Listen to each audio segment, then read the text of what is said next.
지금 당장 한국 기술을 국가 정책으로 채택하라. 마다가스카르 대통령의 폭탄 발언에 전 세계가 큰 충격에 빠졌습니다. 곧이어 전 세계 모든 언론이 일제히 긴급 속보를 타전했죠. 아프리카 대륙 줄줄이 한국 기술 전면 채택 선언. 대체 무슨 일일까요? 그 배경은 상상을 초월할 만큼 참혹했습니다. 마다가스카르는 아프리카 대륙 동남쪽 모잠비크 해협을 사이에 두고 400km 떨어진 인도양의 거대한 섬나라. 한국과 마찬가지로 국민의 주식은 쌀이었습니다. 그런데 몇 해 전부터 정체불명의 병해가 논을 집어삼키기 시작했습니다. 불과 몇 년 만에 마다가스카르 중부 평야 전체가 검은 반점으로 뒤덮였죠. 썩은 계란 냄새와 곰팡내가 퍼져 숨쉬기도 힘든 땅, 벼이삭은 손만 대도 썩어 문드러져 버렸습니다. 그러나 더 큰 절망은 따로 있었죠. 영국, 프랑스, 독일 등 세계 최고라 불리는 병리학 박사 수십 명이 투입됐지만 결론은 언제나 같았습니다. 원인 불명, 해결 불가. 국민들은 울며 겨자 먹기로 삶의 터전을 벌여야 했고 정부마저 벼농사 포기를 선언했습니다. 그 순간 마다가스카르의 마지막 희망으로 불린 단 하나의 이름이 있었습니다. 바로 대한민국이었죠. 전 세계는 경악했습니다. 대체 무슨 일이 벌어진 걸까요? 그 전에 잠깐 1초 만에 누를 수 있는 좋아요 버튼을 꾹 눌러주시면 영상 제작에 아주 큰 힘이 됩니다. 그럼 바로 시작하겠습니다. 저는 수년 동안 굶주린 눈빛을 기록해왔습니다. 그런데 오늘 본 논은 달랐습니다. 죽음이 이상마다 스며 있는 듯했어요. 검은 반점이 논 전체를 뒤덮고 있었습니다. 한때 황금빛으로 물결치던 마다가스카르 중부 평야가 말입니다. 썩은 계란 냄새에 곰팡내가 섞인 악취가 코를 찔렀어요. 숨을 쉬기도 힘들었습니다. 이게 대체 뭡니까? 저는 중얼거렸습니다. 25년간 아프리카 15개국을 돌아다니며 온갖 농업 위기를 봤지만 이런 광경은 처음이었거든요. 저는 마이클 앤더슨입니다. 캐나다 토론토 대학교에서 농업개발학 박사 학위를 받았고 국제농업 NGO와 FAO에서 25년간 식량안보 전문가로 일해왔습니다. 그런데 이 순간만큼은 제 모든 경력이 무력하게 느껴졌어요. 몇 해 전부터 이상한 일이 벌어지기 시작했습니다. 정체불명의 벼병해가 마다가스카르 중부 지역에 퍼져나갔거든요. 처음엔 단순한 곰팡이병인 줄 알았죠. 하지만 시간이 지나면서 상황은 걷잡을 수 없이 악화됐습니다. 논 여기저기에서 벼 이삭들이 검게 변해가고 있었어요. 만져보니 끈적끈적한 액체가 손에 묻었습니다. 그 냄새는 정말 지독했어요. 코를 막고 싶을 정도였죠. 농민들도 견디기 힘들어했습니다. 정부 발표를 들었을 때 저는 경악했습니다. 불과 몇 해 사이에 쌀 생산량이 절반 가까이 줄어들었습니다. 절반이라니요? 마다가스카르 국민 2천만 명의 주식이 쌀인데 말입니다. 이건 단순한 농업 문제가 아니었어요. 국가 존망이 걸린 위기였습니다. 현장을 직접 둘러봤을 때의 충격을 잊을 수가 없습니다. 한때 푸른 물결을 이루던 논들이 모조리 검게 뒤덮여 있었어요. 벼줄기는 시들어 있고 논바닥은 갈라져 있었습니다. 더 끔찍한 건 농민들의 표정이었어요. 우린 이제 끝났습니다. 한 농민이 저에게 말했습니다. 목소리에 절망이 가득했어요. 그는 벼 이삭 하나를 집어 보여줬습니다. 완전히 썩어 문드러져 있었거든요. 집을 버리고 떠나는 농민들의 행렬을 봤을 때 가슴이 무너지는 것 같았습니다. 몇 대째 살아온 터전을 등지는 겁니다. 아이들은 학교에 가는 대신 짐을 꾸리고 있었어요. 8살, 9살밖에 안 된 아이들이 말입니다. 그런데 더 절망스러운 건 따로 있었습니다. 이미 세계 최고 수준의 전문가들이 이곳에 와봤다는 사실이었거든요. 영국 왕립농업연구소에서 15명의 박사들이 왔었습니다. 프랑스 국립농업연구원에서도 20명이 와서 2달간 머물렀어요. 독일 막스 플랑크 연구소의 식물병리학자들까지 총동원됐죠. 그들이 가져온 장비를 봤을 때 저도 감탄했습니다. 200만 달러짜리 전자현미경이었어요. 유전자 분석기, 토양 성분 측정기까지 있었습니다. 25년간 현장에 있었지만 그렇게 화려한 장비는 처음 봤거든요. 보고서의 양도 엄청났습니다. 수백 페이지에 달하는 연구 자료들이 산더미처럼 쌓여 있었어요. 온갖 그래프와 도표, 복잡한 수식들로 가득 차 있었습니다. 하지만 결론은 언제나 똑같았습니다. 원인 불명, 해결 불가능. 영국에서 온 동료가 떠나기 전에 한 말이 지금도 귓가에 맴돕니다. 이건 현대 과학으론 답이 없어. 그 순간 제 가슴이 철렁 내려앉았어요. 세계 최고의 과학자들도 손을 들었다는 겁니까? 그렇다면 이 문제는 정말 해결할 수 없는 건가요? 농업부 차관 사무엘 키사나를 만났을 때 그의 지친 표정이 모든 걸 말해줬습니다. 박사님, 정부도 이제 벼농사는 포기해야 할 것 같습니다. 다른 작물로의 전환을 검토하고 있어요. 벼농사를 포기한다고요? 마다가스카르 사람들이 수백 년간 이어온 전통을 말입니다. 그들의 주식이자 삶의 터전을 포기하겠다는 겁니까? 더 가슴 아픈 건 농민들의 반응이었습니다. 농민 지도자 칼루야를 만났을 때를 지금도 생생히 기억해요. 그는 떨리는 목소리로 제게 말했습니다. 박사님, 쌀은 단순한 곡물이 아닙니다. 쌀은 곧 우리의 생명입니다. 그의 눈에는 눈물이 고여 있었어요. 60대 중반의 농사꾼이 평생 땀 흘려 일해온 사람이 눈물을 흘리고 있었습니다. 쌀 없이는 우리가 누구인지도 모르겠습니다. 그 말을 들었을 때 저는 제 박사 학위가 부끄러워졌어요. 25년간 쌓은 지식과 경험이 무슨 소용입니까? 한 사람의 눈물도 닦아주지 못하는데 말입니다. 아이들을 보는 것도 견디기 힘들었습니다. 학교에 가야 할 아이들이 부모들과 함께 마을을 떠날 준비를 하고 있었거든요. 그 광경을 보며 저는 생각했어요. 이게 맞습니까? 이게 우리가 할 수 있는 전부란 말입니까? 정부조차 체념한 상황이었습니다.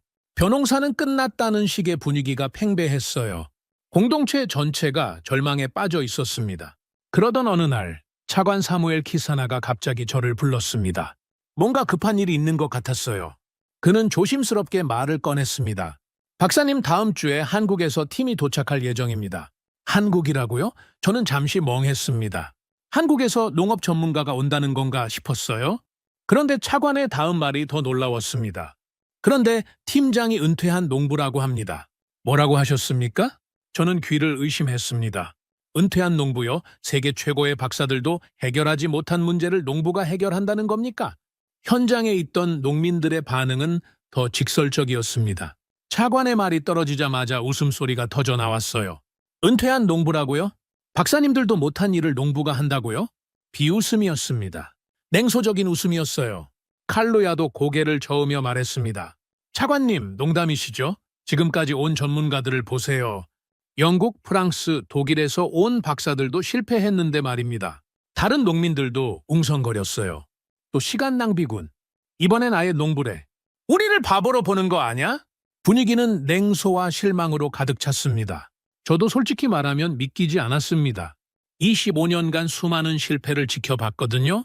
화려한 프로젝트가 시작될 때마다 기대하게 됩니다. 그런데 결과는 늘 똑같았어요. 실패, 또 실패. 나는 25년간 수없이 이런 장면을 봐왔다. 이번도 다르지 않을 거라 생각했습니다. 하지만 이상했습니다.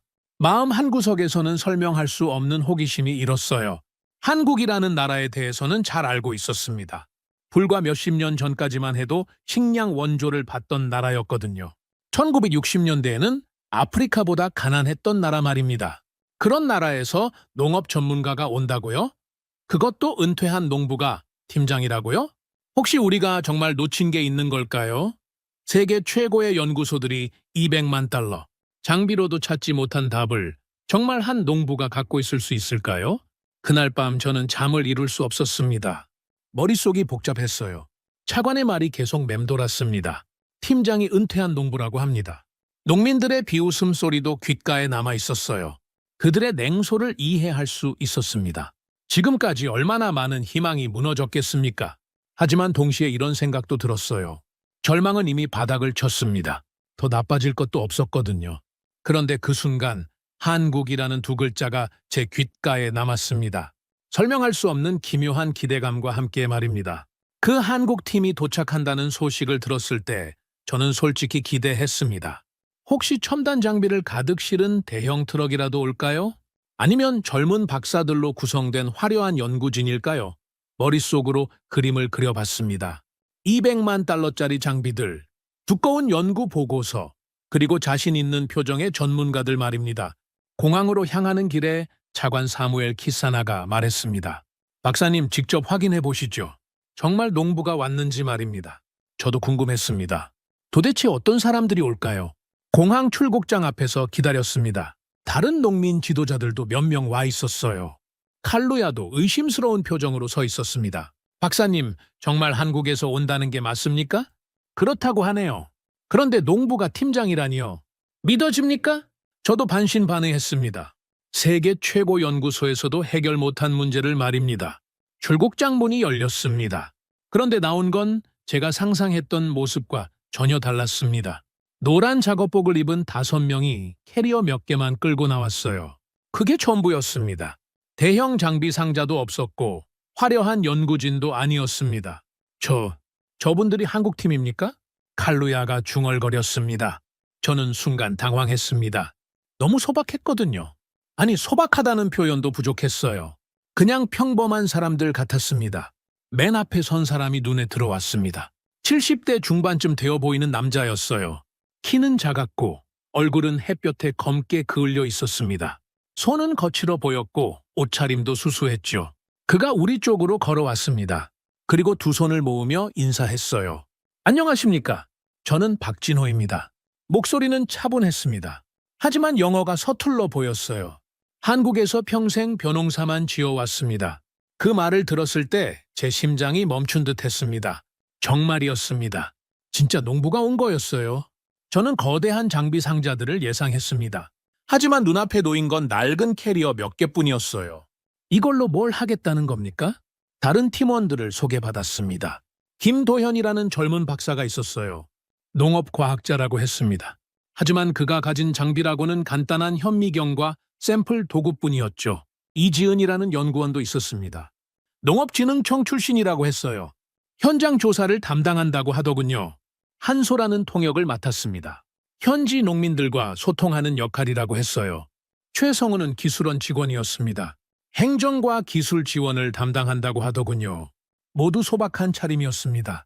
특별해 보이는 장비도 없었고 화려한 연구 자료도 보이지 않았어요. 이게 정말 전문가 팀입니까? 농민들의 반응은 즉각적이었습니다. 저 사람들이 진짜 전문가 맞나요? 칼루야가 제게 속삭였습니다. 다른 농민들도 웅성거렸어요. 또 시간 낭비군. 이번엔 아예 장비도 없네. 농부 한 명이 뭘 할 수 있겠어? 분위기는 싸늘했습니다. 농민들 사이에서 냉소가 퍼져나갔어요.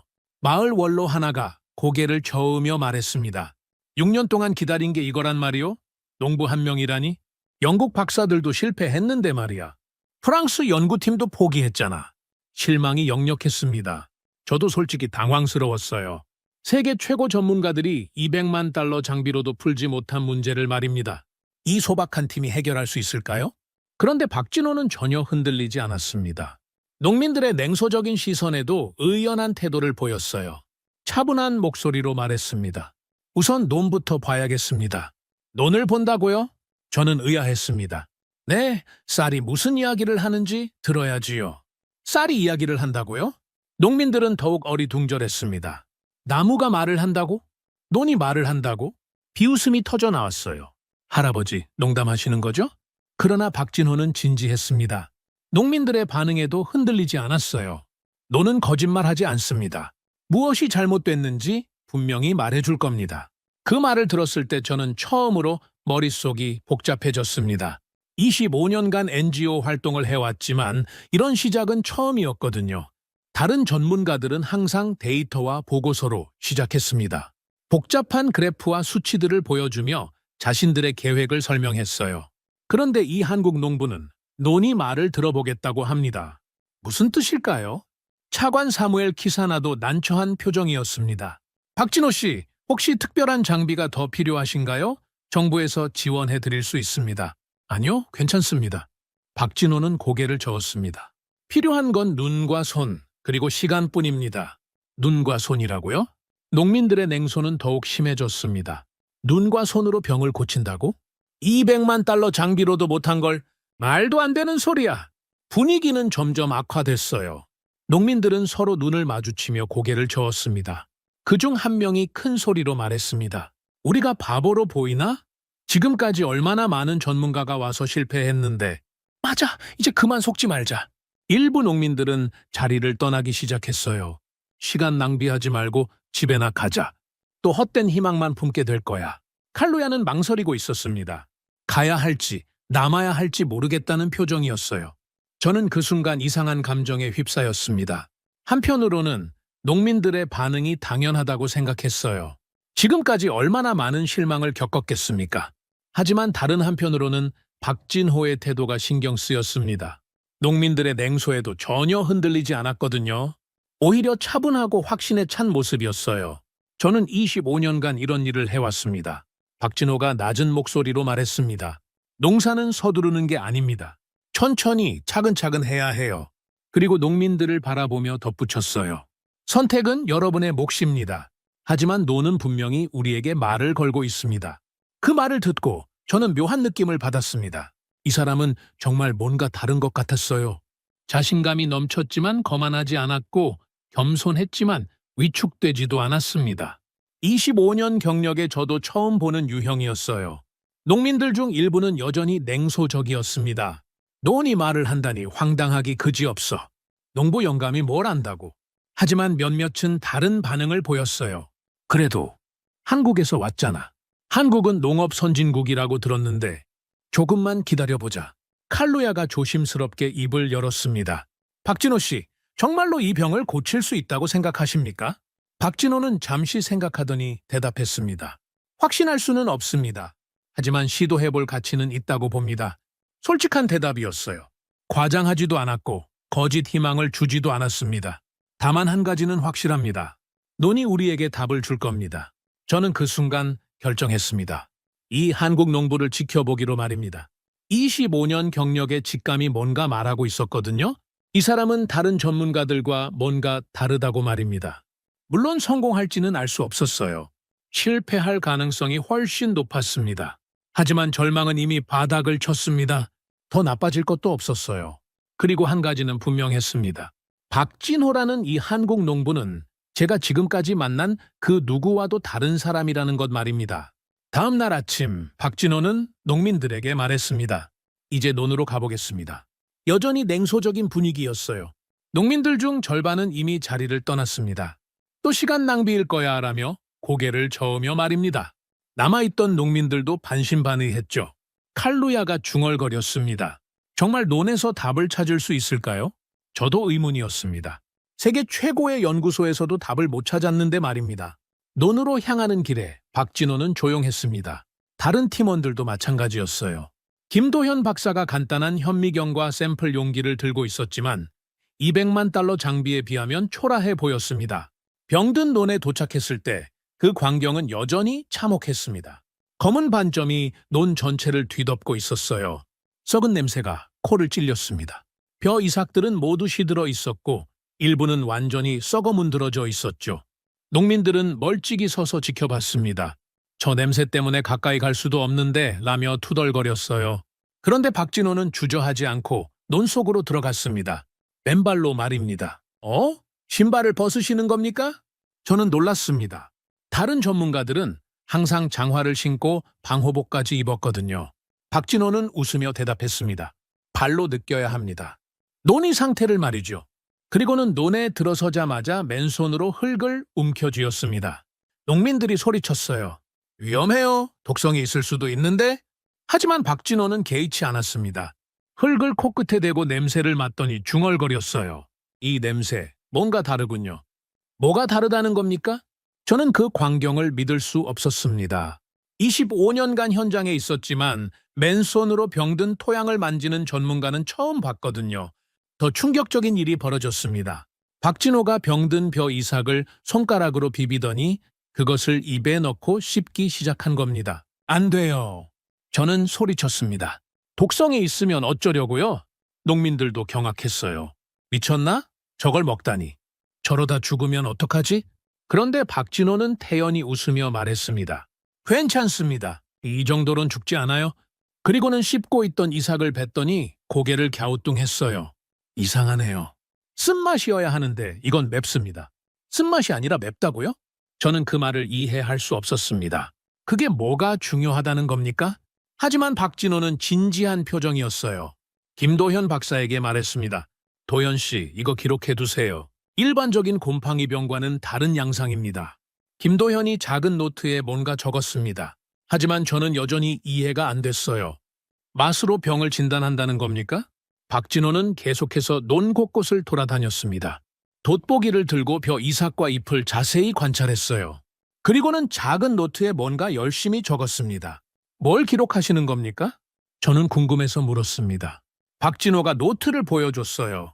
아침 8시 동쪽 논 이삭 끝 마름 현상, 오후 2시 서쪽 논 뿌리 곰팡이 흔적, 논 중강부 물 빠짐 상태 불량, 농사일지 같았습니다. 기존 연구자들이 남긴 복잡한 데이터와는 전혀 달랐어요. 농민들은 여전히 냉소적이었습니다. 저런 식으로 기록해서 뭘 알겠어? 영국 박사들은 컴퓨터로 분석했는데 그래프와 도표가 수백 개였다고. 하지만 박진호는 개의치 않고 계속 관찰했습니다. 1시간이 지났습니다. 2시간이 지났어요. 박진호는 쉬지 않고 논 곳곳을 돌아다니며 기록했습니다. 때로는 무릎을 꿇고 뿌리를 파보기도 했어요. 농민들은 지루해하기 시작했습니다. 언제까지 저러고 있을 거야? 뭔가 발견이라도 했나? 그런데 오후가 되어서야 박진호의 표정이 달라졌습니다. 이상합니다. 그가 중얼거렸어요. 뭐가 이상하다는 겁니까? 칼루야가 물었습니다. 박진호는 논이 한쪽을 가리켰습니다. 저쪽은 오래된 토종 품종이죠? 네, 맞습니다. 할아버지 때부터 기르던 품종이에요. 그리고 이쪽은 유럽에서 들여온 개량 품종입니다. 5년 전부터 기르기 시작했어요. 박진호가 고개를 끄덕였습니다. 바로 그겁니다. 병변 양상이 완전히 다릅니다. 뭐가 다르다는 겁니까? 저는 이해가 안 됐습니다. 병은 병이지 뭐가 다를 수 있나요? 박진호가 설명했습니다. 토종 품종은 줄기부터 썩기 시작합니다. 하지만 유럽 품종은 이삭부터 썩어요. 정말이었습니다. 자세히 보니 썩는 패턴이 달랐어요. 이건 단순한 토종 품종의 문제가 아닙니다. 새로 들여온 품종이 약점을 드러내고 있어요. 그 말을 들었을 때 저는 충격을 받았습니다. 25년간 수많은 벼병해를 봤지만 품종별로 다른 양상을 따져본 적은 없었거든요. 다른 전문가들도 마찬가지였어요. 영국, 프랑스, 독일 연구팀 모두 병 자체에만 집중했습니다. 품종별 차이는 생각해보지 않았던 거죠. 농민들도 웅성거리기 시작했습니다. 정말 다르네? 지금까지 왜 몰랐을까?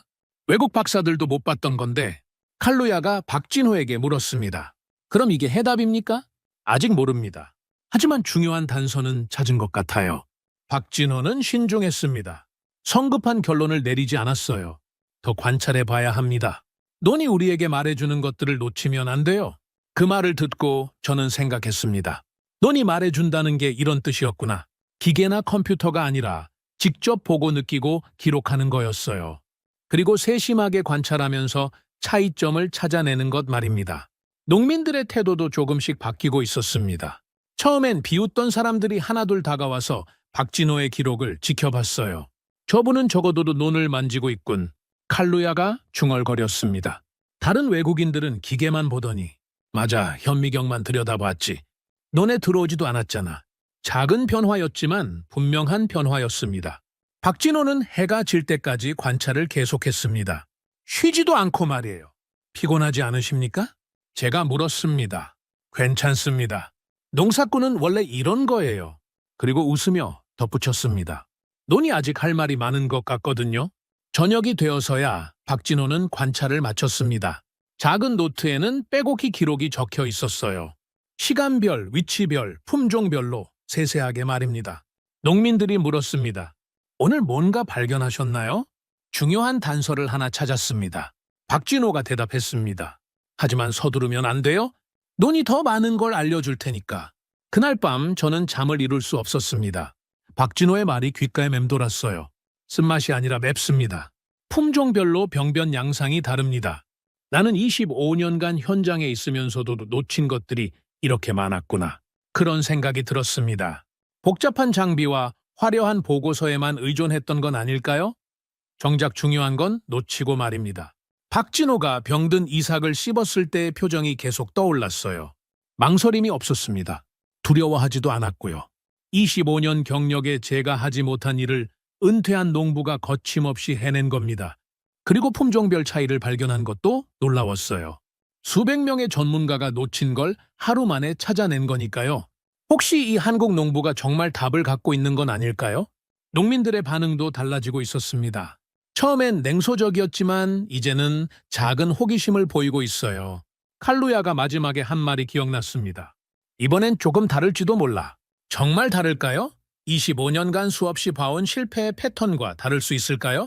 창밖을 바라보며 저는 생각했습니다. 절망적인 상황은 여전했지만 뭔가 작은 변화의 기운이 느껴졌어요. 박진호라는 한국 농부가 가져온 변화 말입니다. 그가 논에서 무릎을 꿇고 관찰하던 모습이 자꾸 떠올랐습니다.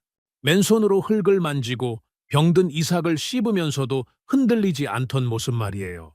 그리고 농민들을 바라보는 그의 눈빛도 달랐습니다. 동정이나 연민이 아니라 동료를 보는 눈빛이었어요. 혹시 이번엔 정말 다를 수도 있겠다는 생각이 들었습니다. 다음 날 아침, 박진호는 농민들에게 뜻밖의 제안을 했습니다. 배수로를 만들어 보겠습니다. 배수로요? 칼루야가 의아해했습니다. 네, 물이 빠져야 뿌리가 숨을 쉽니다. 농민들은 서로 얼굴을 바라봤어요. 그들의 표정에는 실망이 역력했습니다. 배수로라니, 한 농민이 중얼거렸습니다. 그건 우리도 수십 년 해온 일인데. 맞아, 뭐 특별한 게 있나 했더니 결국 똑같은 소리네. 분위기가 싸늘해졌습니다. 농민들은 기대했던 만큼 실망이 컸어요. 저도 솔직히 당황스러웠습니다. 품종별 차이를 발견했을 때는 놀랐거든요. 그런데 해결책이 배수로라니요? 박진호는 농민들의 반응을 보고도 차분했습니다. 하지만 기존 방식과는 다릅니다. 뭐가 다르다는 겁니까? 물의 흐름을 바꾸겠습니다. 고인 물이 아니라 살아있는 물로 말이죠. 무슨 뜻인지 이해할 수 없었어요. 물은 물이지 살아있는 물이 따로 있나요? 그런데 박진호는 진지했습니다. 삽을 들고 논에 들어가더니 직접 흙을 파기 시작했어요. 이렇게 하면 됩니다. 그는 기존 배수로와는 다른 방식으로 물길을 만들었습니다. 구불구불한 형태였어요. 왜 굽게 만드시는 겁니까? 김도연 박사가 물었습니다. 물이 천천히 흘러야 합니다. 급하게 빠지면 좋은 성분까지 함께 빠져버려요. 농민들은 여전히 회의적이었습니다. 그런 소리는 처음 듣는군. 물은 빨리 빠질수록 좋은 거 아닌가? 외국 전문가들도 그렇게 말했는데 그때였습니다. 농업부 차관 사무엘 키사나가 갑자기 나타났어요. 기자들과 함께 말입니다. 무슨 일입니까? 차관의 얼굴이 굳어 있었어요. 배수로를 새로 만들고 있습니다. 박진호가 대답했습니다. 차관은 못마땅한 표정을 지었어요. 박진호 씨, 정부는 이미 유럽 최신 방제 시스템에 막대한 예산을 투입했습니다. 알고 있습니다. 그런데 배수로를 파신다고요? 이건 너무 기초적인 방법 아닙니까? 차관의 목소리에 불만이 배어 있었어요. 유럽 연구소에서도 배수 시설은 이미 검토했습니다. 효과가 없다고 결론지었어요. 기자들이 카메라를 들이대기 시작했습니다. 사진을 찍고 있었어요. 더 중요한 건 이겁니다. 차관이 목소리를 높였습니다. 정부 정책과 맞지 않습니다. 우리는 첨단 과학기술로 이 문제를 해결하려고 합니다. 첨단 기술로요? 박진호가 조용히 물었습니다. 그렇습니다. 유럽에서 검증된 최신 방법을 도입할 예정이에요. 그런데 지금까지 성과가 있었습니까? 박진호의 질문에 차관이 말을 멈췄습니다. 그건 6년간 시도했는데 해결되지 않았지 않습니까? 분위기가 험악해졌습니다. 기자들은 더욱 열심히 사진을 찍었어요. 차관이 얼굴을 붉혔습니다. 박진호 씨, 정부를 비판하시는 겁니까? 아닙니다. 단지 다른 방법을 제안하는 것뿐이에요. 하지만 농부의 방식은 너무 구식입니다. 21세기에 삽으로 배수로를 판다니요. 농민들 사이에서 웅성거림이 일었습니다. 정부 차관과 한국 농부 사이의 갈등을 지켜보고 있었어요. 저는 그 순간 내적 갈등에 휩싸였습니다. 한편으로는 차관의 말이 맞다고 생각했어요. 25년간 NGO에서 일하면서 첨단 기술의 중요성을 누구보다 잘 알고 있었거든요. 하지만 다른 한편으로는 박진호의 접근법이 이상하게 논리적이라는 생각이 들었습니다. 품종별 차이를 발견한 것도 그렇고 물의 흐름을 바꾸겠다는 것도 나름대로 일리가 있어 보였어요. 과연 누가 옳은 걸까? 저는 머릿속이 복잡했습니다. 과학적 이론과 현장 직감 사이에서 혼란스러웠어요. 농민들도 갈등하고 있었습니다. 칼루야가 조심스럽게 입을 열었습니다. 차관님, 그런데 다른 외국인들은 멋진 장비를 가져왔습니다. 200만 달러짜리 기계들 말이에요? 맞습니다. 차관이 자신 있게 대답했습니다. 그런데 이분은 돋보기와 노트뿐입니다. 우리는 뭘 믿어야 합니까? 칼루야의 목소리에는 진정한 의문이 담겨 있었어요. 6년간 실패를 겪은 농민의 절절한 질문이었습니다. 다른 농민들도 동조했습니다. 맞아, 장비도 없이 어떻게 해결한다는 거야? 정부가 시키는 대로 하는 게 낫지 않을까? 또 실패하면 어쩌지? 그런데 일부 농민들은 다른 반응을 보였습니다. 그래도 새로운 방법을 시험해 볼 필요가 있어. 지금까지 한 것도 실패했잖아. 한국 농부가 뭔가 다른 걸 봤을 수도 있고. 농민 공동체가 둘로 나뉘기 시작했습니다. 정부를 믿는 쪽과 한국 농부를 믿어보려는 쪽으로 말이에요. 긴장이 고조되고 있었습니다. 기자들은 이 갈등 상황을 놓치지 않고 기록하고 있었어요. 차관이 마지막으로 말했습니다. 박진호 씨, 정부는 이미 결정했습니다. 유럽 방식으로 가겠습니다. 그럴 권리가 있으시죠. 박진호는 담담했습니다. 하지만 농민들에게도 선택할 권리가 있지 않을까요? 무슨 말씀입니까? 원하는 농민들과는 시범적으로 해보겠습니다. 강제로 하자는 게 아니에요. 차관의 얼굴이 더욱 굳어졌습니다. 그럼 정부 정책에 반대하신다는 말씀인가요? 반대가 아니라 보완입니다. 실패해도 정부에는 손실이 없어요. 박진호는 끝까지 침착했습니다. 감정적으로 대응하지 않았어요. 기자들 중 한 명이 질문했습니다. 박진호 씨, 정말로 이 방법이 효과가 있을 거라고 생각하십니까? 확신할 수는 없습니다. 박진호의 솔직한 대답이었어요. 하지만 논이 말하는 걸 듣고 있습니다. 아직 포기할 때가 아니에요. 논이 말한다는 게 무슨 뜻입니까? 논 상태, 물의 흐름, 벼의 반응, 이 모든 게 우리에게 신호를 보내고 있습니다. 기자들은 서로 눈을 마주쳤습니다. 뭔가 이상하다는 표정이었어요. 농민들의 갈등은 더욱 심화됐습니다. 정부 말을 따르자. 6년간 실패했는데 또 같은 방법을? 그럼 농부 말을 믿으라고? 적어도 새로운 시도는 해봐야지. 칼루야는 가장 고민이 깊어 보였습니다. 농민 지도자로서 결정을 내려야 했거든요. 박진호 씨, 솔직히 말해 주십시오. 정말로 가능성이 있습니까? 박진호는 잠시 생각하더니 대답했습니다. 6년간 실패했다면 뭔가 잘못된 게 있다는 뜻입니다. 같은 방법으로는 같은 결과만 나올 거예요. 그럼 당신 방법은 다르다는 말씀인가요? 다릅니다. 기계가 아니라 논에서 답을 찾으려고 해요. 그 순간 저는 이상한 확신을 느꼈습니다. 박진호의 말에 뭔가 설득력이 있었어요. 논리적이면서도 직관적이었습니다. 하지만 동시에 두려움도 느꼈습니다. 만약 이것도 실패한다면 어떻게 될까요? 차관이 마지막 통보를 했습니다. 박진호 씨, 정부는 협력할 수 없습니다. 혼자 하십시오. 알겠습니다. 박진호는 흔들리지 않았습니다. 차관과 기자들이 떠나자 농민들은 더욱 갈라졌습니다. 일부는 정부 정책을 따르자고 했고 다른 일부는 시험해보자고 했어요. 칼루야가 최종 결정을 내렸습니다. 우리 중 절반은 정부 방식을, 절반은 한국 방식을 해보겠습니다. 정말 그렇게 하시겠습니까? 저는 놀랐습니다. 6년간 기다렸는데 더 기다릴 수는 없어요. 둘 중 하나는 답을 줄 거예요. 박진호가 농민들을 바라보며 말했습니다. 선택은 여러분의 몫입니다. 하지만 한 가지는 확실합니다. 뭡니까? 너는 거짓말하지 않습니다. 무엇이 옳은지 분명히 보여줄 거예요. 그 말을 듣고 저는 온몸에 전율이 흘렀습니다. 이 한국 농부는 정말 뭔가 다른 것 같았어요. 정부의 압박에도 농민들의 의심에도 흔들리지 않았습니다. 오히려 더욱 단호해 보였어요. 그날 밤 저는 또다시 잠을 이룰 수 없었습니다. 농민들의 갈라진 눈빛이 자꾸 떠올랐어요. 절망과 희망 사이에서 흔들리는 모습들 말입니다. 박진호의 마지막 말도 계속 맴돌았습니다. 논은 거짓말하지 않습니다. 정말 그럴까요? 논이 정답을 알려줄 수 있을까요? 아니면 이것도 결국 또 하나의 실패로 끝날까요? 저는 두려웠습니다. 희망이 다시 무너지는 걸 보는 게 말이에요. 하지만 동시에 기대도 됐습니다. 혹시 이번엔 정말 다를 수도 있으니까요. 갈라진 농민들의 눈빛 속에서 나는 두려움을 느꼈습니다. 이 길이 기적의 시작일까? 아니면 또 하나의 실패일까요? 다음 날 아침, 박진호는 농민들 앞에서 차분하게 말했습니다. 모두를 바꾸자는 게 아닙니다. 작은 구역에서 시험해 봅시다. 농민들의 표정은 여전히 회의적이었어요. 어제 정부 차관과의 갈등을 목격한 후 더욱 신중해진 분위기였습니다. 칼루야가 조심스럽게 물었습니다. 어느 정도 규모로 하시겠습니까? 논 한쪽 끝 20여 줄 정도면 충분합니다. 박진호는 손가락으로 가리키며 설명했어요. 농민들은 서로 눈을 마주쳤습니다. 그 구역은 가장 심하게 병든 곳이었거든요. 저기요? 저기는 벼가 거의 다 죽어가는데요. 한 농민이 걱정스럽게 말했습니다. 절반 이상이 검게 변해 있어요. 저 벼들이 살아날 리 없습니다. 다른 농민들도 고개를 저었어요. 차라리 상태가 나은 쪽에서 시작하는 게 어떨까요? 그런데 박진호는 단호했습니다. 아니요.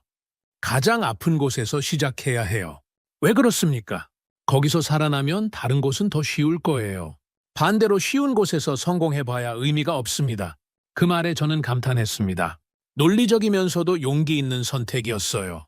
농민들은 여전히 냉소적이었습니다. 저 벼가 살아난다면 내가 소를 팔겠어. 농담도 잘하시는군. 6년간 죽어가던 벼가 갑자기 살아나겠어?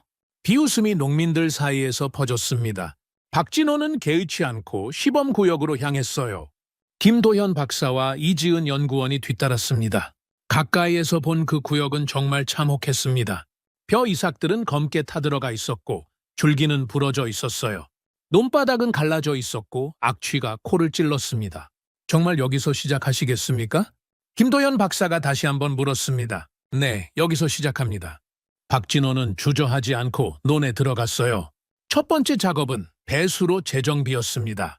박진호는 삽을 들고 직접 흙을 파기 시작했어요. 하지만 기존 배수로와는 완전히 다른 방식이었습니다. 왜 이렇게 구불구불하게 파시는 겁니까? 농민 하나가 의아해했습니다. 물이 천천히 흘러야 해요. 너무 빨리 빠지면 좋은 성분까지 함께 빠져버립니다. 그런 소리는 처음 듣는군요. 외국 전문가들은 빨리 빼는 게 좋다고 했는데요.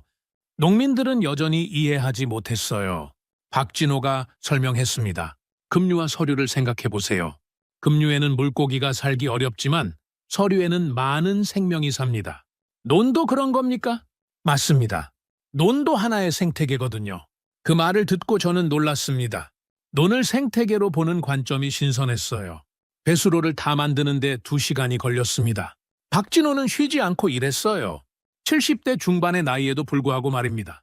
농민들 중 몇 명이 도와주겠다고 나섰습니다. 저희도 도와드릴까요? 고맙습니다. 함께하면 더 좋죠. 박진호는 기뻐했습니다. 칼루야가 삽을 들고 합류했어요. 그러자 다른 농민들도 하나둘 참여하기 시작했습니다. 어차피 할 일도 없는데 그냥 구경만 하기도 뭐하고 도와주긴 해야지. 공동 작업이 오랜만이라 농민들 사이에 작은 활기가 생겼습니다. 두 번째 작업은 현지 약자의 살포였습니다. 박진호가 작은 플라스틱 통을 꺼내 보여줬어요. 이게 뭡니까? 현지에서 구할 수 있는 약재로 만든 것입니다. 비싼 외국 농약이 아니라요? 그렇습니다. 이 땅에서 구할 수 있는 재료면 충분해요. 농민들은 의심스러워했습니다. 그런 걸로 효과가 있을까요? 200만 달러짜리 약품도 소용없었는데 너무 단순한 것 아닙니까? 박진호는 통을 열어 냄새를 맡아보라고 했습니다. 이 냄새. 칼루야가 놀랐습니다. 익숙한 냄새인데요? 마을에서 자라는 식물들로 만들었거든요. 발효시킨 거예요. 발효요? 우리나라에서는 할머니들이 쓰던 방법입니다. 제주도에서 특히 많이 사용했어요. 박진호는 그 약재를 물에 희석해서 벼에 뿌렸습니다. 농민들은 반신반의하며 지켜봤어요. 정말 효과가 있을까? 너무 단순해 보이는데. 하지만 해로울 것 같지는 않네. 세 번째 작업은 점적 관수 설치였습니다. 박진호가 플라스틱 통과 호스를 가져왔어요. 이걸로 뭘 하시는 겁니까? 물을 조금씩 공급하는 장치입니다. 점적 관수 시스템이군요. 김도현 박사가 알아봤습니다. 하지만 이렇게 간단한 장비로 가능합니까? 충분합니다. 복잡할 필요 없어요. 박진호는 플라스틱 통에 작은 구멍을 뚫고 호스를 연결했어요. 그리고 벼뿌리 근처에 호스 끝을 묻었습니다. 물이 천천히 스며들게 하는 거군요. 맞습니다. 벼가 필요할 때마다 조금씩 먹을 수 있게 해주는 거예요. 농민들은 그 모습을 신기하게 바라봤습니다. 생각보다 간단하네요. 우리도 만들 수 있을 것 같은데 재료값도 별로 안 들겠어. 작업이 끝나자 박진호가 농민들에게 말했습니다. 이건 제 방법이 아니라 여러분의 방법이 되어야 합니다. 무슨 뜻입니까? 제가 가르쳐 드린 건 기본 원리뿐이에요. 실제로는 여러분이 이 땅에 맞게 개선해야 합니다. 칼루야가 고개를 끄덕였습니다. 그럼 우리도 참여해야 한다는 말씀이군요. 그렇습니다. 농사는 농부가 짓는 거니까요. 그 말에 농민들의 표정이 달라졌습니다. 단순히 구경하는 게 아니라 함께 하는 일이라는 걸 깨달은 거예요. 그럼 우리도 배워야겠네요? 어떻게 하는지 가르쳐 주세요. 우리 논에도 적용해 볼게요. 분위기가 조금씩 바뀌고 있었습니다. 박진호는 하루 종일 농민들과 함께 일했어요. 땀을 흘리며 흙을 파고 약재를 뿌리고 관수 장치를 설치했습니다. 저녁이 되어서야 작업을 마쳤습니다. 오늘은 여기까지 하겠습니다. 박진호가 말했습니다. 언제쯤 결과를 볼 수 있을까요? 농민 하나가 물었습니다. 며칠 기다려보세요. 논이 답해줄 거예요. 그날 밤 농민들은 각자 집으로 돌아갔지만 마음은 시범 구역에 남아 있었어요. 정말 효과가 있을까요? 6년간 실패만 봐온 그들에게는 큰 기대보다는 작은 호기심이 있을 뿐이었습니다. 사흘이 지났습니다. 아침 일찍 칼루야가 시범 구역을 확인하러 갔어요. 습관처럼 매일 들러보고 있었습니다. 그런데 그날은 달랐습니다. 이게 뭐지? 그는 눈을 비비며 다시 봤습니다. 시범 구역 한쪽에서 작은 초록 싹이 돋아나고 있었어요. 죽어가던 벼에서 새 생명이 움트고 있었던 겁니다. 이럴 수가. 칼루야는 믿을 수 없었습니다. 6년 만에 처음 보는 광경이었거든요. 그는 급히 다른 농민들을 불렀습니다. 여기 와서 보세요. 뭔데 그렇게 흥분해? 농민들이 하나둘 모여들었어요. 그들도 그 광경을 보고는 할 말을 잃었습니다. 정말 살아나고 있잖아? 죽은 줄 알았던 벼가. 어떻게 이런 일이 가능하지? 저도 소식을 듣고 급히 달려갔습니다. 정말이었습니다. 죽어가던 벼에서 새싹이 나오고 있었어요. 나는 믿을 수 없었습니다. 25년간 현장에 있으면서도 이런 광경은 처음 봤거든요. 박진호도 와서 확인했습니다. 어떻습니까? 예상하셨나요? 제가 물었습니다. 희망은 했지만 이렇게 빨리 반응할 줄은 몰랐어요. 박진호도 놀란 표정이었습니다. 농민들 사이에서 웅성거림이 일었습니다. 정말 신기하네. 한국 방법이 효과가 있는 건가? 믿어지지 않아. 그런데 모든 농민이 기뻐하는 건 아니었어요. 일부는 여전히 의심스러워했습니다. 겨우 새싹 몇 개 나온 걸로 뭘 알겠어? 며칠 더 지나봐야 알 수 있지. 혹시 우연일 수도 있고. 하지만 칼루야는 달랐습니다. 그의 눈에 눈물이 맺혔어요. 6년 만입니다. 처음이에요. 그가 떨리는 목소리로 말했습니다. 다시 쌀 냄새를 맡을 수 있을지도 몰라요. 그 말을 듣고 저는 전율이 흘렀습니다. 새싹 하나가 이렇게 큰 의미를 가질 수 있구나 하고 깨달았어요. 박진호 씨, 정말 고맙습니다. 칼루야가 박진호의 손을 잡았습니다. 아직 시작일 뿐이에요. 더 지켜봐야 합니다. 박진호는 신중했습니다. 하지만 그의 눈빛에도 작은 기쁨이 보였어요. 그날 오후 더 많은 농민들이 시범 구역을 찾아왔습니다. 소문이 퍼진 거였어요. 정말 새싹이 났다며? 한국 방법이 효과가 있다고? 직접 보고 싶어서 왔어. 사람들은 신기한 표정으로 새싹들을 바라봤습니다. 그 중에는 어제까지 냉소적이었던 농민들도 있었어요. 정말 살아나고 있네. 어떻게 이런 일이. 혹시 우리 논에도 해볼 수 있을까? 분위기가 완전히 바뀌었습니다. 박진호가 농민들에게 말했습니다. 원하시면 언제든지 가르쳐 드릴게요. 어려운 방법이 아니니까요. 정말요? 물론입니다. 농민이 농민을 도와야죠. 그날 밤 저는 깊은 감동에 휩싸였습니다. 작은 새싹 하나가 이렇게 많은 것을 바꿀 수 있다니요. 절망에 빠진 농민들의 마음을, 냉소적이었던 분위기를, 그리고 저 자신의 생각까지 바꾸고 있었어요. 나는 이 순간 깨달았습니다. 작은 싹 하나가 수백 명의 희망을 되살릴 수 있다는 것을. 기술이나 장비가 아니라 믿음과 끈기가 진짜 기적을 만든다는 것을 말이에요. 그날 논 위에 돋아난 작은 초록 싹은 마다가스카르의 쌀뿐 아니라 우리의 마음까지 되살리고 있었습니다. 시범 구역에서 새싹이 돋아난 소식은 마을 전체에 빠르게 퍼져나갔습니다. 아침부터 농민들이 하나둘 모여들기 시작했어요. 6년 만에 처음 보는 희망의 신호였으니까요. 정말 살아났다는 게 사실입니까? 직접 와서 보세요. 칼루야가 자랑스럽게 안내했습니다. 시범 구역은 이제 완전히 달라져 있었어요. 사흘 전까지만 해도 죽음의 땅이었는데 이제는 작은 생명들이 곳곳에서 고개를 들고 있었습니다. 어떻게 이런 일이 가능하지? 정말 신기해. 한국 방법이 이렇게 효과가 있을 줄 몰랐어. 농민들은 신기한 표정으로 새싹들을 바라봤습니다. 무릎을 꿇고 자세히 들여다보는 사람들도 있었어요. 이거 진짜 우리 벼 맞아? 6년간 죽어가던 벼에서 새싹이 나다니. 꿈인가 현실인가 싶어. 감탄사가 곳곳에서 터져나왔습니다. 그중에는 처음에 가장 냉소적이었던 농민들도 있었어요. 저 사람이 소를 팔겠다고 했잖아? 다른 농민이 놀리며 말했습니다. 정말 팔아야 하나? 약속은 약속이니까. 하하하, 그래도 기쁜 일이잖아. 웃음소리가 터져 나왔어요. 오랜만에 들어보는 밝은 웃음이었습니다. 마을 분위기가 완전히 달라지고 있었어요. 6년간 드리워진 절망의 그림자가 조금씩 걷히고 있었습니다. 아이들도 변화를 보였어요. 학교에 가는 대신 짐을 꾸리던 아이들이 다시 뛰어다니기 시작했어요. 엄마, 우리 이제 안 떠나도 돼? 8살 된 소녀가 어머니의 치마를 잡아당기며 물었습니다. 그럴 수 있을지도 모르겠다. 어머니의 목소리에도 조심스러운 희망이 배어 있었어요. 정말요? 친구들이랑 계속 놀 수 있어요? 그럴지도 몰라. 아이들의 웃음소리가 마을에 다시 울려 퍼졌습니다. 박진호 주변에는 항상 농민들이 몰려 있었어요. 우리 논에도 가르쳐 주세요. 언제부터 시작할 수 있을까요? 필요한 재료는 뭡니까? 비용은 얼마나 들까요? 질문이 쏟아졌습니다. 박진호는 하나하나 친절하게 답해줬어요. 천천히 하세요. 서두르면 실수할 수 있어요. 하지만 빨리 해보고 싶어요. 우리도 희망을 갖고 싶거든요. 마음은 이해하지만 농사는 조급하면 안 됩니다.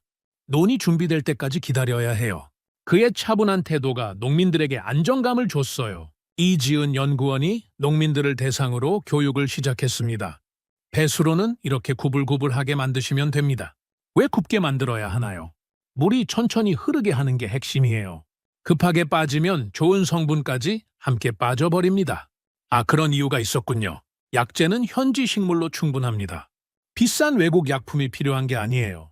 농민들은 열심히 들었어요. 메모도 하고 질문도 했습니다. 정말 우리도 할 수 있을까요? 물론입니다. 어려운 게 아니에요. 여러분이 수십 년간 해온 농사의 연장선이거든요. 그럼 내일부터 시작해 보겠습니다. 조급해하지 마세요. 차근차근 해야 성공할 수 있어요. 희망이 전염되고 있었어요. 농민들의 얼굴에 6년 만에 처음으로 밝은 표정이 떠올랐습니다. 저는 그 광경을 보며 감동했습니다. 절망에 빠졌던 농민들이 다시 활기를 되찾고 있었거든요. 공동체 전체의 분위기가 달라지고 있었어요. 이제 우리도 살 길이 생겼어. 6년 만에 희망이 보이는군. 한국팀이 정말 기적을 가져왔네. 박진호 선생님은 우리의 은인이야. 농민들 사이에서 긍정적인 대화가 늘어났습니다. 마을 가게 주인도 달라진 분위기를 느꼈어요. 요즘 사람들 표정이 밝아졌네요. 그러게요. 오랜만에 웃는 소리를 들어봅니다. 장사도 조금씩 나아지고 있어요. 경제적인 변화도 조금씩 나타나고 있었어요. 그런데 바로 그때였습니다. 하늘이 갑자기 검게 변하기 시작했어요. 구름이 많이 끼네. 농민 하나가 하늘을 올려다보며 말했습니다. 저기 봐요. 먹구름이 몰려오고 있어. 우기가 시작되나 봐. 칼루야가 걱정스럽게 중얼거렸습니다. 마다가스카르의 우기는 정말 무서웠습니다. 며칠 동안 쏟아지는 폭우가 모든 걸 집어삼킬 수 있었거든요. 혹시 괜찮을까요? 농민들이 불안해하기 시작했어요. 새싹들이 무사할까? 비에 떠내려가면 어떡하지? 배수로가 버틸 수 있을까요? 걱정스러운 목소리들이 여기저기서 들려왔습니다. 박진호는 침착했습니다. 배수 시설을 점검해 봅시다. 지금요? 비가 오려고 하는데요. 그래서 더 지금 해야 해요. 미리 준비해야 합니다. 그는 시범 구역으로 가서 배수로 상태를 꼼꼼히 확인했습니다. 김도현 박사와 함께 점적 관수 장치도 하나하나 점검했어요. 보강이 필요한 곳이 있나요? 몇 곳 손봐야겠습니다. 물이 많이 오면 무너질 수 있어요. 그럼 지금 바로 수리하죠. 그들은 서둘러 보수 작업을 시작했습니다. 농민들도 도와줬어요?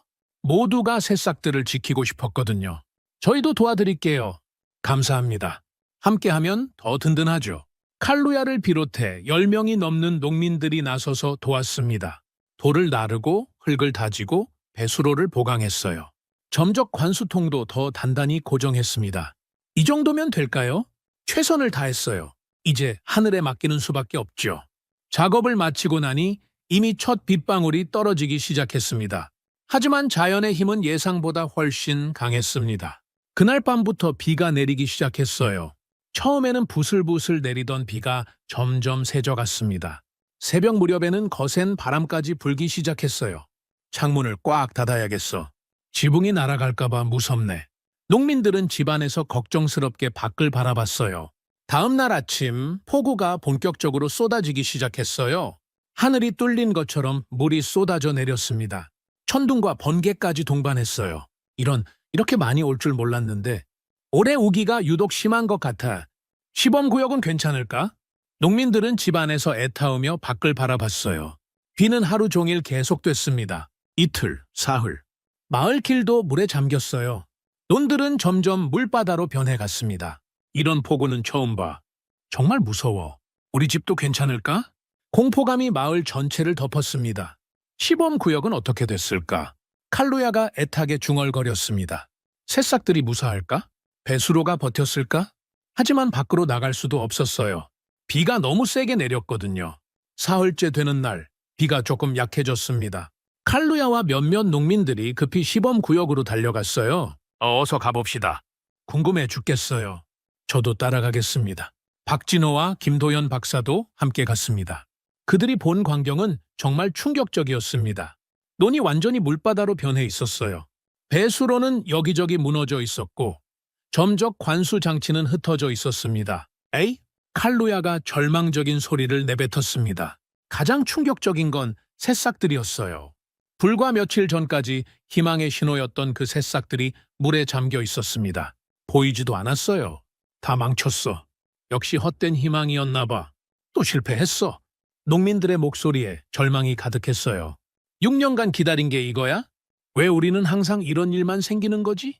한숨과 탄식이 여기저기서 터져나왔습니다. 소식은 빠르게 마을 전체에 퍼졌습니다. 시범구역이 완전히 망가졌다더군. 새싹들도 다 죽었대. 역시 안 되는 거였어. 또 우리가 속았지. 희망이 절망으로 바뀌는 데는 한순간이면 충분했습니다. 농민들의 표정이 다시 어두워졌어요. 이번에는 더 심각했습니다. 우리가 또 바보같이 믿었어. 왜 자꾸 이런 일만 생기는 거야? 이제 정말 끝인가 봐. 한국팀한테도 미안하고. 자책하는 목소리들이 마을에 가득했습니다. 일부 농민들은 다시 짐을 꾸리기 시작했습니다. 이제 그만 떠나자. 더 이상 희망은 없어. 6년간 충분히 기다렸잖아. 이번엔 정말 포기해야겠어. 분위기는 폭우가 내리기 전보다 더 절망적이 되었어요. 희망을 가져봤다가 다시 무너뜨린 충격이 더 컸던 겁니다. 그때 농업부 차관 사무엘 키사나가 기자들과 함께 나타났습니다. 상황이 어떻습니까? 차관이 냉정한 목소리로 물었습니다. 보시는 대로입니다.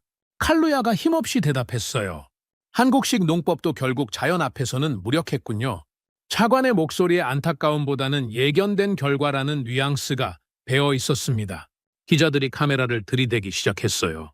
물에 잠긴 논, 무너진 배수로, 절망에 빠진 농민들, 모든 게 기록되고 있었습니다. 처음부터 예상했던 결과입니다. 차관이 기자들에게 말했습니다. 원시적인 방법으로는 한계가 있을 수밖에 없어요. 그럼 이제 어떻게 하실 계획입니까? 기자가 질문했습니다. 유럽 방식으로 돌아가야죠? 검증된 과학적 방법 말입니다. 박진호는 그 모든 비난과 실망을 묵묵히 견뎠어요. 표정은 침착했지만 마음이 편하지는 않아 보였습니다. 김도현 박사가 그에게 물었습니다. 선생님, 괜찮으십니까? 괜찮습니다. 하지만 모든 게 망가졌는데 아직 끝난 게 아니에요. 박진호의 목소리에는 여전히 확신이 있었습니다. 무슨 말씀입니까? 새싹들이 다 죽었잖아요. 정말 그럴까요? 박진호는 의미심장하게 웃었습니다. 물이 빠지면 다시 확인해 봐야 해요. 그 말에 농민들이 고개를 들었어요. 혹시 아직 희망이 있다는 말씀입니까? 우기를 적으로 두지 말고 친구로 삼읍시다. 친구라니 무슨 말씀이신지. 농민들은 이해할 수 없다는 표정이었어요. 모두가 실패라고 말하는 그 순간에도 박진호만은 조용히 미소를 짓고 있었습니다. 나는 그 미소에서 설명할 수 없는 힘을 느꼈습니다. 아직 끝나지 않았다는 것을. 폭우가 그치고 사흘이 지났을 때 박진호는 다시 시범구역으로 향했습니다. 농민들은 모두 포기한 상태였어요. 누구도 따라오려 하지 않았습니다. 가봐야 뭐해요. 다 망가진 걸 뻔한데. 시간 낭비일 뿐이야. 차라리 짐이나 더 싸자. 절망적인 분위기였습니다. 하지만 박진호는 홀로 논으로 향했어요. 김도현 박사와 이지은 연구원이 뒤따랐습니다. 물이 많이 빠진 논을 보며 박진호는 무릎을 꿇고 앉았습니다. 선생님, 정말 아무것도 남지 않았네요. 김도현 박사가 안타까워했습니다. 그럴까요? 박진호는 잠시 생각에 잠긴 후 입을 열었습니다. 우기를 적으로 두지 말고 친구로 삼읍시다. 친구라니요? 비를 어떻게 친구로 삼을 수 있단 말입니까? 이지은 연구원이 의아해했어요. 박진호는 주변을 둘러보며 설명했습니다. 보세요. 폭우로 생긴 웅덩이들이 곳곳에 있습니다. 정말이었습니다. 빗물이 고인 크고 작은 웅덩이들이 여러 곳에 만들어져 있었어요. 저 웅덩이들을 연결해서 작은 저수지를 만들어 보겠습니다. 저수지를요? 그렇습니다. 그리고 그 물을 천천히 일정하게 논에 공급하는 거예요. 김도현 박사가 고개를 갸우뚱했습니다. 하지만 물이 문제가 아니라 병해가 문제 아닙니까? 진짜 적은 물이 아니라 물의 급격한 변화입니다. 박진호가 손으로 논바닥을 가리켰어요.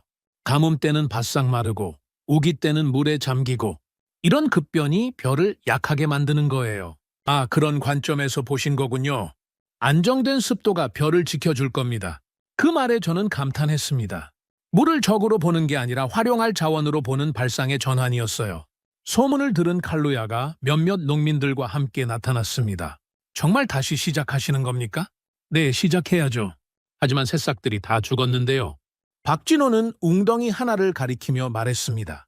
저기 보세요. 칼루야가 그쪽을 바라봤어요. 처음에는 아무것도 보이지 않았습니다. 뭘 보라는 거죠? 자세히 보세요. 물속에서 뭔가 움직이고 있어요. 정말이었습니다. 웅덩이 바닥에서 작은 녹색 점들이 보였어요. 저게 뭐죠? 새싹입니다. 물에 잠겼지만 죽지 않았어요. 농민들이 놀라며 웅덩이 주변으로 몰려들었습니다. 정말 살아있어? 어떻게 물속에서 살아있을 수 있지? 믿어지지 않아? 박진호가 설명했습니다. 벼는 원래 물에서 자라는 식물입니다. 완전히 잠겨도 며칠은 버틸 수 있어요. 그럼 정말 다시 살릴 수 있다는 말씀입니까?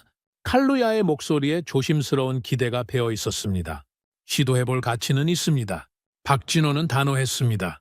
농민들은 처음엔 의심스러워했지만 하나둘 도와주겠다고 나섰습니다. 어차피 할 일도 없는데 한 번 더 해보죠. 이번엔 정말 마지막이에요. 삽을 든 농민들이 늘어났습니다. 박진호는 첫 번째 작업으로 웅덩이들을 연결하기 시작했어요. 여기서 저기까지 수로를 파겠습니다. 왜 그렇게 구불구불하게 연결하시는 겁니까? 물이 천천히 흘러야 해요. 그래야 침전물이 가라앉고 깨끗한 물만 흘러갑니다. 농민들은 처음엔 이해하지 못했지만 박진호의 지시에 따라 작업했어요. 돌과 흙을 이용해 작은 댐도 만들었습니다. 이건 뭐에 쓰는 거죠? 물의 양을 조절하는 겁니다. 필요할 때마다 열고 닫을 수 있어요. 아, 그렇구나.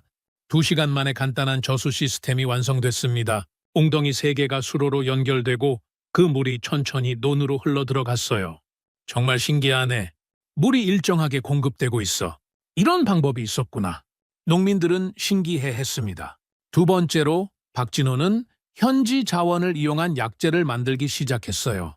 이번엔 뭘 만드시는 겁니까? 발효천연 항진균제입니다. 발효요? 그는 마을에서 자라는 여러 식물들을 모았습니다. 썩은 과일, 나무 껍질, 풀들까지 모았어요. 이런 것들로 약을 만드신다고요? 농민들은 의아해했습니다. 우리가 잡초라고 여겨왔던 것들인데 잡초가 아니라 약재입니다. 박진호가 설명했습니다. 제주도에서도 할머니들이 쓰던 방법이에요. 그는 그 재료들을 큰 통에 넣고 물과 함께 섞었습니다. 며칠 동안 발효시키면 강력한 항진균제가 됩니다. 정말 효과가 있을까요? 유럽에서 가져온 비싼 약품보다 이 땅에 더 잘 맞을 거예요. 그 말에 농민들이 고개를 끄덕였습니다. 우리 땅에서 자란 약재니까 당연히 더 잘 맞겠네. 왜 그동안 생각 못했을까? 작업은 계속됐습니다. 농민들은 점점 더 적극적으로 참여했어요. 저희도 발효 약자에 만들어 볼게요. 방법을 자세히 가르쳐 주세요. 우리가 직접 만들 수 있다니 좋네요. 희망이 조금씩 되살아나고 있었습니다. 일주일이 지났습니다. 새로운 시스템이 가동되기 시작했어요. 저수지에서 나온 물이 천천히 논에 공급되고 있었습니다. 발효 약재도 완성됐어요. 독특한 냄새가 났지만 농민들은 친숙함을 느꼈습니다. 우리 땅 냄새 같아. 맞아, 고향 냄새야. 왠지 믿음이 가는데. 박진호는 그 약재를 희석해서 벼에 뿌렸습니다. 농민들도 하나둘 따라했어요. 이렇게 하면 되는 거죠? 네, 너무 진하지 않게 희석하세요. 양은 얼마나 해야 하나요? 조금씩 자주 하는 게 좋습니다. 2주가 지났을 때 놀라운 일이 벌어졌습니다. 우기 한창인데도 불구하고 벼 이삭이 누렇게 여물어가기 시작한 거예요. 이거 뭐지? 칼루야가 논을 살펴보다가 깜짝 놀랐습니다. 벼가 익어가고 있어. 다른 농민들도 달려왔어요. 정말이네. 우기 중인데도 벼가 자라고 있어. 이럴 수가 있나? 주변 다른 논들은 여전히 병해로 시들어 있었습니다.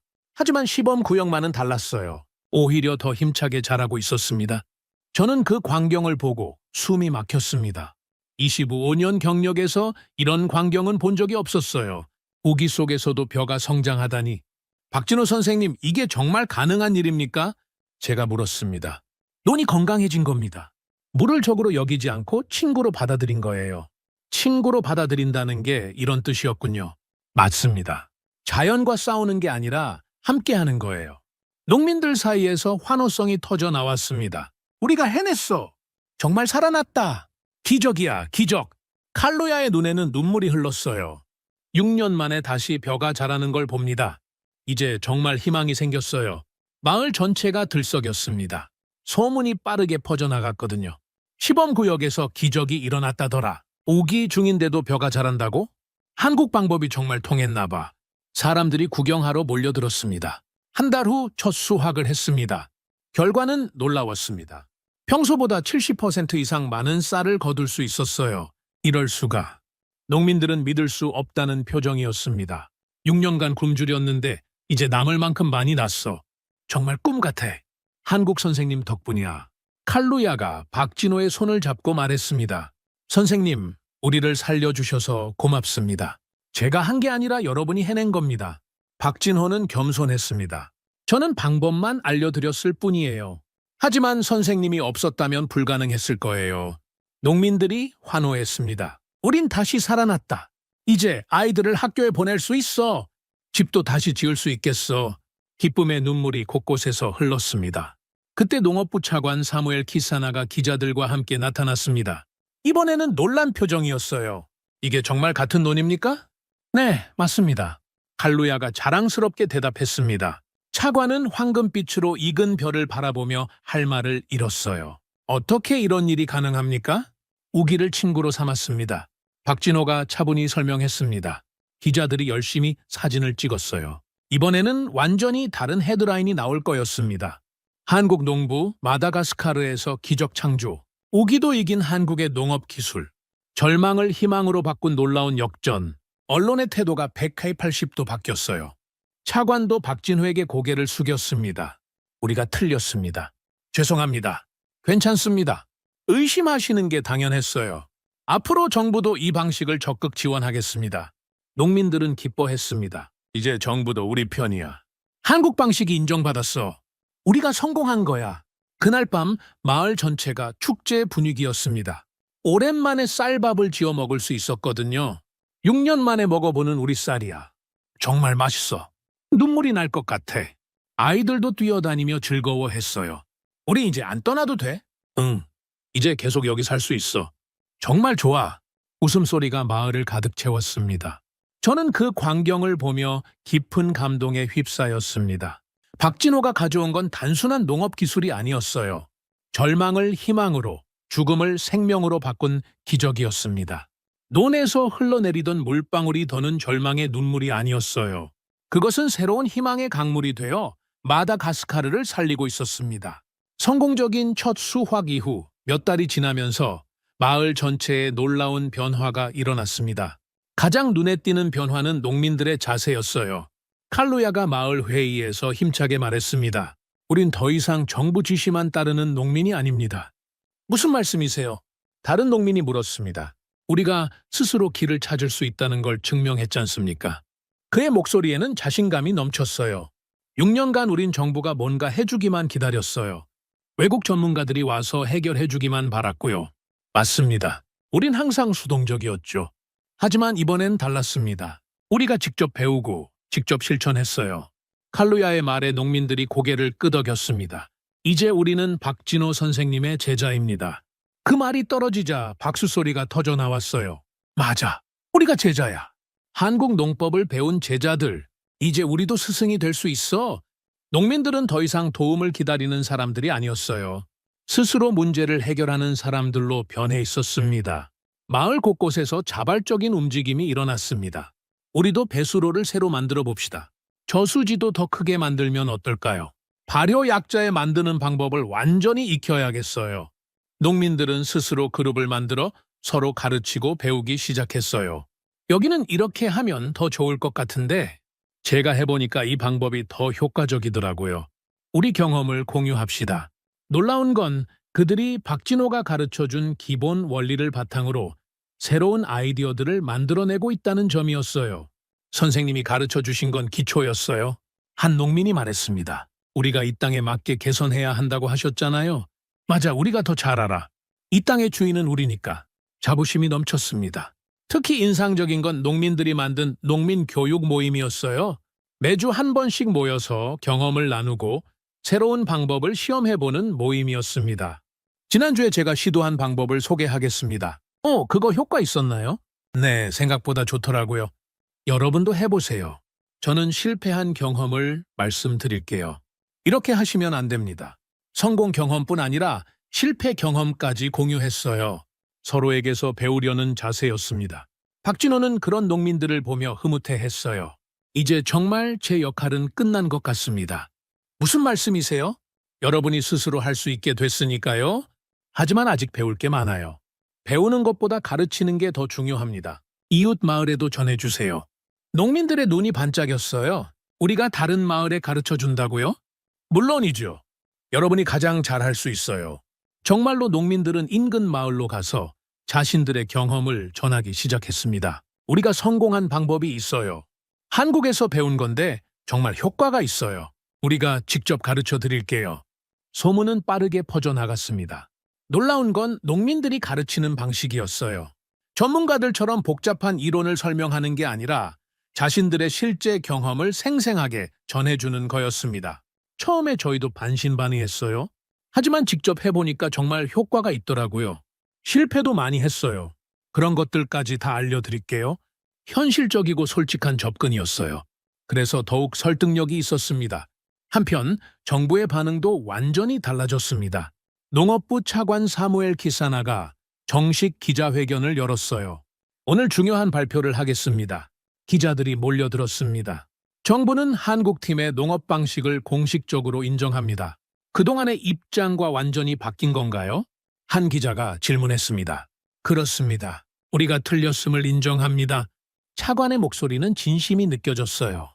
앞으로는 외국 기술을 무조건 들여오는 게 아니라 우리 땅과 농민의 지혜를 먼저 존중하겠습니다. 구체적으로 어떤 변화가 있을 예정입니까? 농민 주도형 기술 전수 시스템을 도입하겠습니다. 농민 주도형이라니요?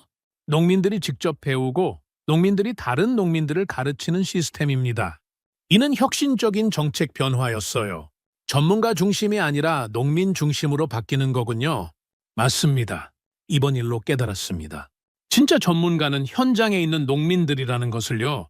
기자회견 내용은 전국에 방송됐습니다. 농민들은 텔레비전을 보며 감격했어요. 정말 우리를 인정해주네. 이제 우리 목소리를 들어주겠다는 거야. 드디어 우리 시대가 왔어. 정부의 정책 변화는 구체적인 행동으로 이어졌습니다. 농민 교육 예산을 대폭 늘렸어요. 하지만 외국 전문가를 부르는 대신 성공한 농민들을 강사로 초빙했습니다. 이제 농민이 농민을 가르치는 시대입니다. 새로 부임한 농업부 교육 담당자가 말했습니다. 현장 경험이 가장 소중한 교육 자료입니다. 변화는 국제적으로도 주목받기 시작했습니다. WHO와 FAO에서 조사단을 파견했어요. 이 사례를 자세히 연구하고 싶습니다. WHO 대표가 말했습니다.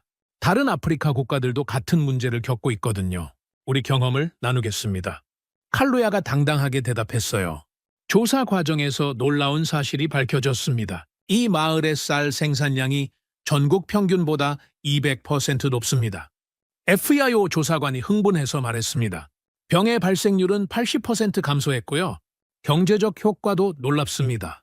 농민 소득이 평균 250% 증가했어요. 수치로 증명된 성공이었습니다. 조사 결과는 놀라웠습니다. 이는 단순한 농업 기술 이전이 아닙니다. FAO 전문가가 보고서에 썼어요. 지역 자원을 활용한 지속 가능한 농업 모델입니다. 특히 농민 주도적 접근법이 핵심입니다. 국제기구들은 이 사례를 마다가스카르 모델로 명명했습니다. 마다가스카르 모델이라니 자랑스럽네요. 농민들은 기뻐했어요. 우리 방법이 세계적으로 인정받았어. 이제 우리가 다른 나라를 도울 수 있겠네. 실제로 인근 국가들에서 농민들이 찾아오기 시작했어요. 케냐에서 온 농민 대표단이 처음이었습니다. 우리도 같은 문제로 고생하고 있습니다. 어떻게 해결하셨는지 배우고 싶어요. 칼루야가 안내했습니다. 저희가 가르쳐 드리겠습니다. 정말 농민이 농민을 가르쳐 주시는 건가요? 물론이죠. 누가 더 잘 알겠어요? 케냐 농민들은 감격했어요. 전문가가 아니라 같은 농민에게 배우다니 더 믿음이 가네요. 같은 어려움을 겪었던 분들이니까 탄자니아, 모잠비크, 심지어 서아프리카에서도 농민들이 찾아왔습니다. 마을은 국제 농업 교육의 중심지가 되었어요. 우리 마을이 이렇게 유명해질 줄 몰랐어. 세계 각국에서 사람들이 와서 배워가네. 정말 자랑스러워. 마을에는 작은 게스트하우스까지 생겼어요. 찾아오는 농민들을 위해서 말입니다. 우리가 호텔 사업까지 하게 될 줄 몰랐지. 웃음소리가 터져 나왔습니다. 경제적 변화도 눈에 띄었습니다. 마다가스카르 전체 쌀 생산량이 위기 이전 수준을 회복했을 뿐 아니라 30% 이상 증가했어요. 올해 수확량을 보셨습니까? 농업부 통계 담당자가 흥분해서 말했습니다. 믿어지지 않아요. 역대 최고 수준입니다. 마다가스카르 모델이 확산된 덕분이군요. 농민들의 소득도 2배 이상 올랐습니다. 이제 아이들을 학교에 보낼 수 있어요. 대학까지 보낼 수 있을 것 같아. 집도 새로 짓고 있어요. 트랙터도 살 수 있겠어. 마을 풍경이 완전히 바뀌었어요. 새 집들이 들어서고 학교에는 아이들의 웃음소리가 가득했습니다. 엄마, 저 커서 농사꾼 될래요. 한 아이가 말했습니다. 우리 아빠처럼 다른 나라 사람들 가르쳐주고 싶어요. 농사꾼이 선생님도 될 수 있어요. 물론이지. 우리 아빠가 지금 선생님이야? 아이들의 인식도 완전히 바뀌었어요. 농업이 더 이상 가난의 상징이 아니었어요. 자부심의 원천이 되었습니다. 쌀밥 냄새가 다시 마을을 가득 채우자 웃음소리도 돌아왔어요. 장터도 활기를 되찾았습니다. 쌀이 남아서 팔 수도 있어. 다른 작물도 같은 방법으로 길러봐야겠어. 이제 정말 풍족해졌어. 희망이 현실이 된 순간이었습니다.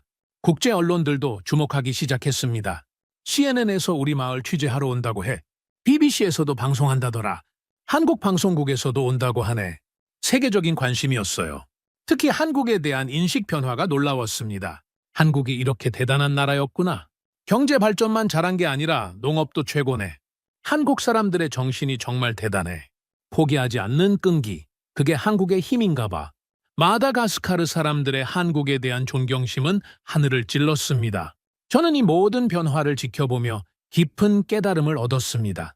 박진호와 마지막 대화를 나눌 때였어요. 선생님, 정말 감사합니다. 제가 말했습니다. 25년간 NGO에서 일하면서 이런 변화는 처음 봅니다. 저도 보람을 느낍니다. 하지만 궁금한 게 있어요. 어떻게 이런 기적이 가능했을까요? 박진호는 잠시 생각하더니 대답했습니다. 기적이 아니라 믿음이었어요. 믿음이요. 농민들을 믿었습니다. 그들이 할 수 있다고 믿었어요. 그 말을 듣고 저는 깨달았습니다. 진정한 협력은 거대한 예산이나 첨단 장비가 아니라 믿음과 끈기였다는 것을요. 저는 지금까지 틀렸습니다. 제가 고백했습니다. 복잡한 보고서와 화려한 장비만 믿었어요. 그런 것들도 필요하죠. 하지만 그게 전부는 아니에요. 그럼 뭐가 가장 중요합니까? 사람입니다. 그리고 그 사람들이 스스로 할 수 있다는 믿음이요. 박진호의 진짜 선물은 농업 기술이 아니었어요. 스스로 할 수 있다는 자신감이었습니다. 그가 농민들에게 준 건 방법이 아니라 용기였어요. 제가 가르쳐 드린 건 기본 원리뿐입니다. 박진호가 말했습니다. 실제로 성공시킨 건 농민들이에요. 하지만 선생님이 없었다면 불가능했을 거예요. 아니에요. 그들에게는 이미 능력이 있었습니다. 다만 믿지 못했을 뿐이에요. 그날 이후 저는 내 박사 학위보다 한 농부의 굳은 손에서 더 많은 진리를 배웠다고 생각하게 되었습니다. 지식보다 지혜가, 기술보다 믿음이 더 소중하다는 것을 말이에요. 박진호가 떠나는 날, 마을 전체가 나와서 배웅했습니다. 선생님, 꼭 다시 오세요. 우리 절대 잊지 않을게요. 선생님이 우리 인생을 바꿔주셨어요. 눈물과 감사의 인사가 이어졌습니다. 박진호는 마지막으로 말했습니다. 여러분이 저를 가르쳐 주었습니다. 고맙습니다. 우리가 선생님을 가르쳤다고요? 네, 농민의 힘이 얼마나 강한지 보여주셨어요. 그는 공항으로 떠났지만 그가 남긴 것들은 영원히 마을에 남았습니다. 농민들의 자신감, 정부의 정책 변화, 국제적 인정, 그리고 무엇보다 희망이 말이에요. 지금도 마다가스카르 중부 평야에서는 황금빛 뼈가 물결치고 있습니다. 한 은퇴한 농부가 남긴 건 단순한 농법이 아니었습니다. 그것은 포기하지 않는 한국인의 정신, 그리고 믿음이 만들어낸 기적이었어요. 그리고 저는 확신합니다. 한국의 진짜 힘은 기술이 아니라 포기하지 않는 그 정신에 있다는 것을. 오늘의 사연은 여기까지입니다. 구독과 좋아요는 영상 제작에 아주 큰 힘이 됩니다. 지금까지 감동테라스 저는 소희였습니다. 오늘도 우리 구독자님들의 가정에 따뜻한 행복이 가득하시길 진심으로 바라겠습니다. 긴 영상 끝까지 시청해주셔서 정말 감사합니다. 내일 더 좋은 이야기로 찾아뵙겠습니다. 감사합니다.